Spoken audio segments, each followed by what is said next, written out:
Hi guys, welcome back. Well, for me, it's welcoming back. Haven't been with you guys for a few weeks. Just been going through some personal affairs, to be quite unblunt, and it's been kind of tough for me to get a chance to sit down and think about the reviews. But I'm back. Here I am. So this week's episode of NXT June 3rd. Started off with Candice LeRae versus Mia Yim. Candice, as you know, has the bad girl with Johnny Gargano attitude. And her newly found, I'm turning heel just like everyone else in NXT, but am going to be unsuccessful doing so. In fact, I've said this a bunch of times. The only successful heel turn that I've seen recently is Io Shirai. So, yeah, this match was interesting, kind of. Became a mixed tag match. With Keith Lee coming out and Johnny Gargano came out initially, and then Keith Lee came out to help Mia. Apparently they changed Protect Your Neck, which is Mia Yim's finisher, to Soul Food, as Mauro Ranallo announced. Interesting. But Candice snuck a little victory in there, so that was that. Next match was Isaiah Swerve Scott versus Tony Nese. Tony is just the competitive loser, and there's no point in watching him anymore. It's just not. People lose. If they keep losing, it's not fun to watch. I'm sure people have said this before, and I'm just reiterating it. No one cares. Right, next match is Oney Lorcan and Danny Burch, Bobby Fish and Roderick Strong of, why is my brain just freezing right now? Undisputed Era, and Breezango, which is Tyler Breeze and Fandango, in a triple threat tag team match, which was interesting because they came out as astronauts. It was kind of funny. They're funny, and that's about it. Oh, you guys like my haircut? Anyway, Breezango win, and when you win, the stipulation for this match was you get a number one contenders match for the NXT Tag Team Champions, which are Imperium right now. Santana Garrett versus Aaliyah. Robert Stone apparently got fired from the woman he was with. I forget her name right now. It's irrelevant person, McGee. Apparently she did something, and she's like, oh yeah, I don't need you, so you're fired. And he's like, oh yeah, I'm fired. And then he ran and chased her, and he's like, you didn't really fire me, did you? And of course he did. She did, because his hair was all crazy, and he came out and tried to support Aaliyah, and I guess she wasn't having it. So he's got to find a new manager, or a new person to manage. Pretty disinterested.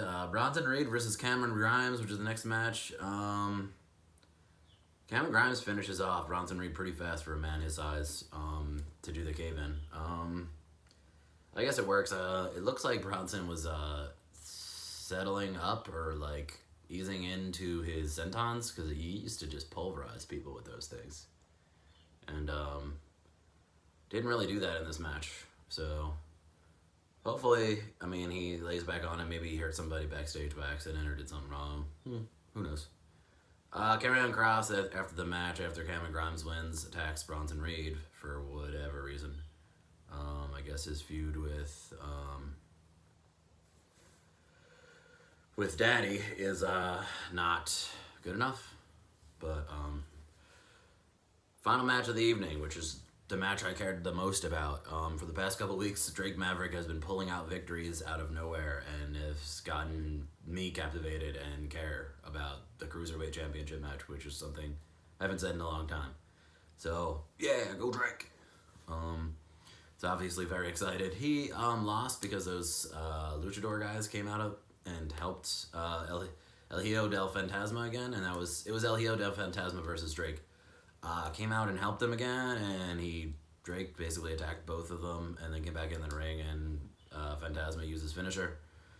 And that was that. Drake, I felt, was kind of robbed. Like, why would you get him to go this far, only to, at the end of the NXT taping, Drake was given a contract by Triple H.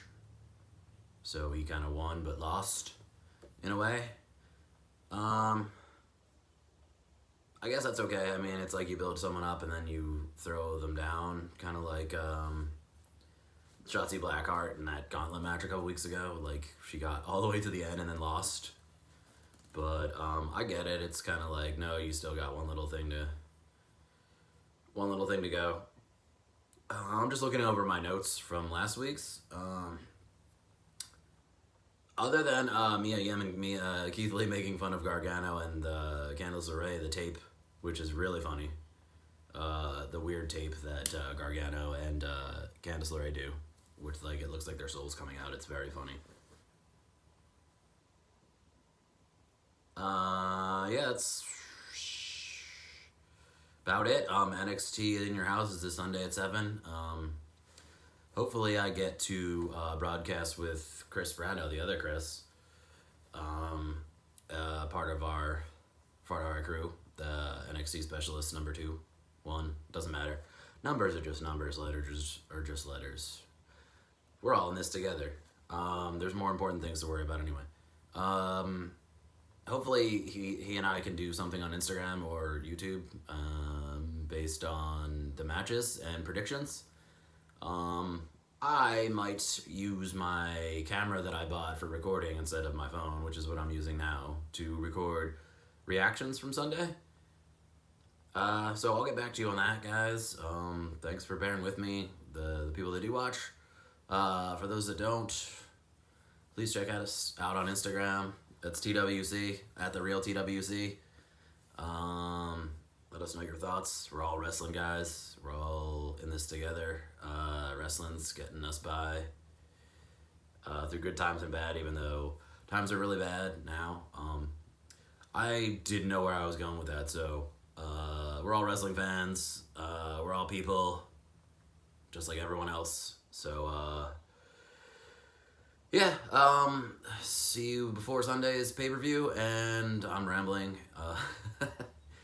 Basically, have a good rest of your week, everyone, and weekend. Sorry it took me so long to get these videos back up, but I'm here now, and I'll be here Sunday, and hopefully Chris will be too. See you guys later.